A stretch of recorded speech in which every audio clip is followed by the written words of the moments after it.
well, welcome back to our podcast series.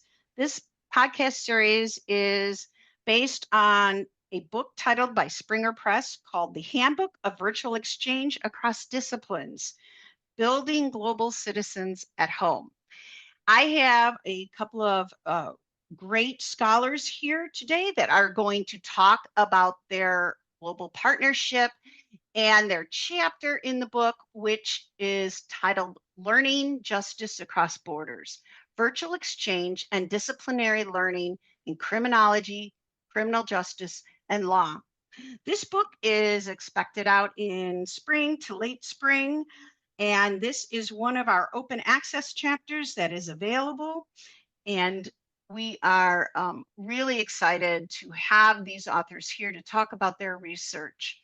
I'm going to first go ahead and ask them to introduce themselves and their universities where they work, and then we will dive into the two big questions asked in the book. That is, what impact did virtual exchange have on learning about law?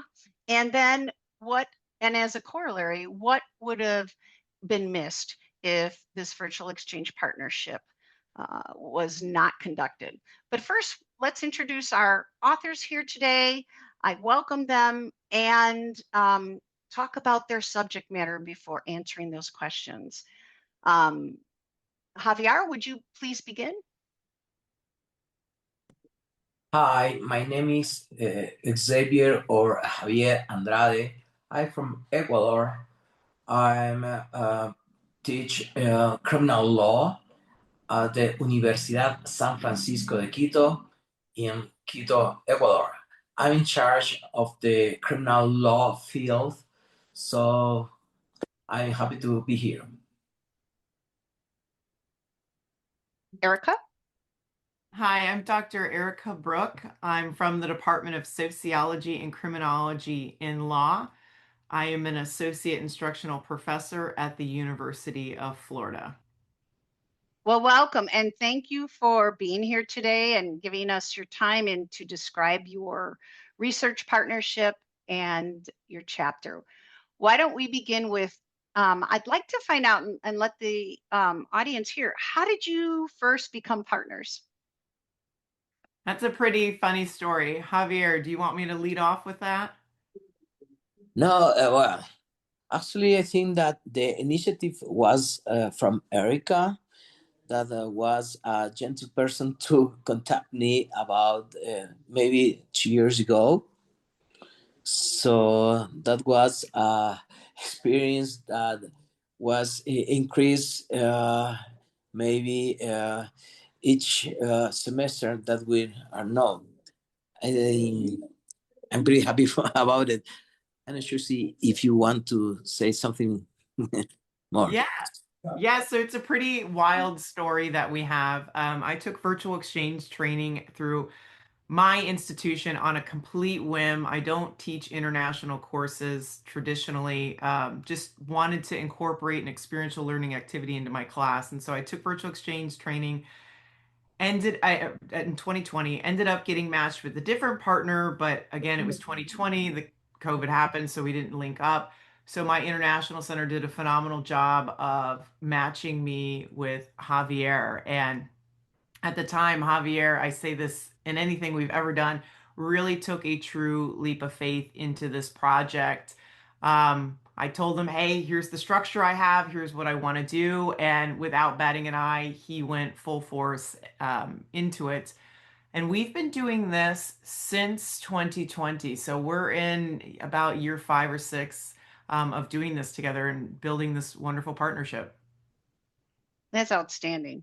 Can we now turn to the subject matter of your chapter? And I'd like to hear more about how the content of your chapter answering that question, how does virtual exchange shape disciplinary learning in criminology, criminal justice, and legal education? And Erica, why don't you lead, and Javier, then I'd like to also hear from, your directorship as leading your organization, how you think this plays into the learning of the discipline. Erica? Absolutely. So I teach in the criminology program, so I study generally the causes and correlates of criminal behavior along with criminal justice. So, looking at the different criminal justice systems. So, wanting to get my students closer to that. And of course, the foundation of the criminal justice system is law. So, they're all really intertwined. Even though, if you ask the different scholars, they're distinct fields, but there's a lot of overlap there. So, through this project, I wanted to expand more on those concepts, wanting my students to see criminology, criminal justice, and law from a broader scale, not just from our specific context nationally, but to see it abroad. Javier. Yeah, the science are multidisciplinary fields. I mean, it's important to contextual understanding that uh, understanding concept means recognizing that each university has its own institutional culture, mm, teaching methods, forms of assignments, and social dynamics. I think that we can combine this between the two fields, criminology and criminal law. That could be a huge challenge in order to create special social dynamics. I mean, when students are able to interpret this difference without rigidly comparing them to their home university, they open themselves up to more flexible and learning. I think that this attitude promotes adaptation, reduces culture shock, and maybe create some skills such as empathy and tolerance. Mm. Mm. Why don't we, those are excellent points. Why don't we move into the forms of disciplinary learning that you discuss in your chapter? So, in the chapter, the forms of disciplinary learning that we talk about are contextual learning, comparative reasoning, and applied disciplinary synthesis. And I think when we started out in this project, those maybe necessarily weren't the goals or maybe as obvious, but in doing some reflective analysis, if you will, of this project, we can easily see how these items have emerged through our virtual exchange. So, for instance, the contextual learning, really getting our students on both sides to really dive into understanding why our justice system operates the way in which it does, right? Looking at those different cultural, economic, political contexts that really shape our system. And then going to the comparative reasoning, once we've kind of learned a little bit further of our own system, comparing across systems. So looking at how one system compares to another system. And then finally going into, well, how do we apply this information now? Like, how do we apply it in our respective fields in terms of looking at justice system composition and goals? How can we take that information to make things better? And that was something really unique that we saw with both sets of our students about how this activity in particular really reinforced to them wanting to make things better and really motivated them to continue to pursue that professional path. Mm. Mm. Javier?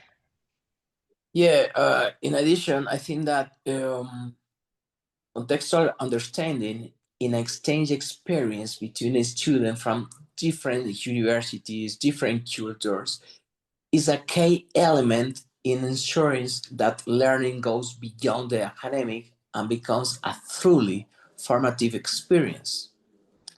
I think that all of all of this means that recognizing that each university is an institutional culture that could be an interesting fields in order to create some knowledge.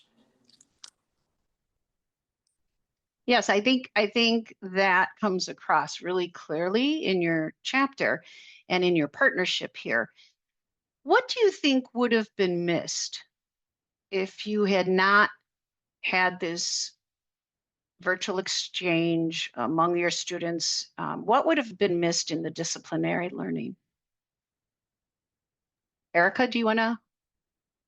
Yes, I think all three forms of learning would have been missed. And I don't mean necessarily missed off target. I just mean the ability to go in depth in each form of learning would have definitely been lacking.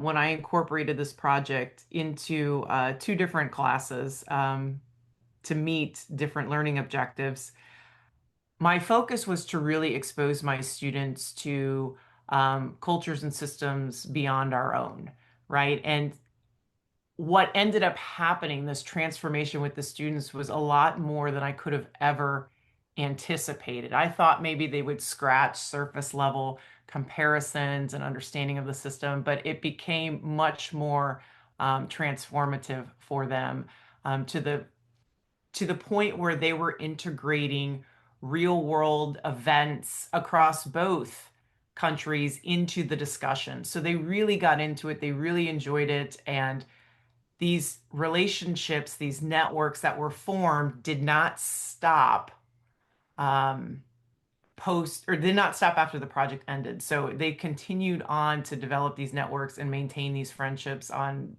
various different social medias, professional networking sites, and whatnot. So I definitely think this project enhanced these forms of learning much more than I had anticipated or set out to in the traditional instruction alone. Well, that's outstanding. Javier? I think that an exchange experience without those of that things that Erica says runs the risk of remaining superficial, attending different classes, but without fully integrating that has been learned. On the other hand, when there is a conscious reflection on the context, I mean, academic, social, and cultural, the exchange becomes a meaningful experience that impacts both the student's personal development and academic training. I mean, it's kind of wins to win. Uh, Very well stated. Very well stated. And I think it really shows the level of cooperation and faculty development between the two of you in developing an integrated system of interaction for the students and not just a module or an add-on. Yeah, that was very important when we set out to do this virtual exchange, that it wasn't just limited to a conversation or two, but this was actually something that really spanned the entire semester. So that way, students would be able to learn the material in their respective courses, be able to reflect on that, and then bring it to the discussions with their partners to further analyze and reflect maybe in different contexts for us. yeah, that is interesting because comparative reasoning and disciplinary synthesis play a fundamental role in exchange experience between students from different universities, as they allow academic learning and be integrated with a broader and more critical view of the knowledge. On the other hand, comparative reasoning is activated when a student contrasts pedagogical approach, sorry, my English, curriculum, content, and ways to addressing problems in different institutions. This exercise does not consist solely of the identifying differences, but also of analysis their causes and effects. Why the university prioritizes certain methods, how the social context or available resources influence them, and what advantages each model offers. Maybe in this way, students develop analytical skills that allow them to evaluate alternatives in their educational process. This is outstanding to hear. And I think it provides real hope as instructors, as faculty, helping students be career ready, be prepared for praxis, but also that transformative nature, especially in a very polarized global world that we're finding ourselves, that these students can cross over the intercultural divides and work together in accomplishing all kinds of communication and learning together. Before we close, is there anything you guys would like to add? Erica? This was a definitely worthwhile experience. Not only have our students greatly benefited from that, but Javier and I have developed quite a professional relationship and we work very well together. And this has been, at least at my institution, one of the longest sustaining virtual exchange partnerships that has gone on. And I definitely appreciate him always willing and able to facilitate this opportunity for my students. Um, Something I've kind of hinted at earlier in our discussion is that when I really set out to do this, I just wanted to prepare students for a global workforce, to work, to be able to interact with individuals from a multitude of backgrounds and cultures. And what I really got in this project was much more than I had anticipated, much more opportunities for us to accomplish our goals as instructors in hitting these disciplinary learning outcomes just from a simple project. Yes, there's some growing pains when you're first starting it, but once you develop a project, it is sustainable. And I encourage all instructors that are listening to this right now to take that leap of faith. It will pay off more than you know, and your students will be better for it and they will greatly appreciate it. Javier. I think that being a lawyer as a criminologist is not about knowing all the answers, but knowing how to ask the right question when they matter most. I think for both areas, clear decisions open paths. This is important because, you know, I persons that I teachers tell, good teachers explain, superior teachers demonstrate. But I think that great teachers inspires.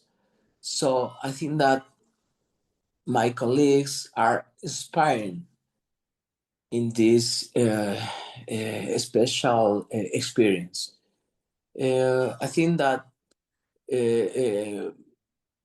disciplinary synthesis arise when exchange foster dialogue between different areas of knowledge. This synthesis not only broadens understanding of the topics studied in criminal law or in a criminologist, but also drives more creative and comprehensive solutions to complex problems, which can rarely be addressed from the single discipline. Together, together fields, comparative reasons, and disciplinary synthesis transform the exchange experience into a space for deep learning. Far from being limited to the acquisition of the new content, students learn to connect, evaluate, and articulate diverse knowledge. I think that is the more important thing that our experience. Well, and as we conclude here, your partnership not only benefited the learners, but you have really solidified a wonderful partnership in teaching, but also research. And that's what we hope for the outcomes of these types of virtual exchanges, that faculty also become networked as partners, but also share their research of their partnership. And that's exactly what a great example this podcast shows in the two of you. Thank you for coming. Thank you for providing your research in the book. And thank you for your time on this podcast. I think listeners will definitely want to check your chapter out and really see how disciplinary learning gets enhanced through virtual exchange. Thank you again. Thank you. Thank you so much.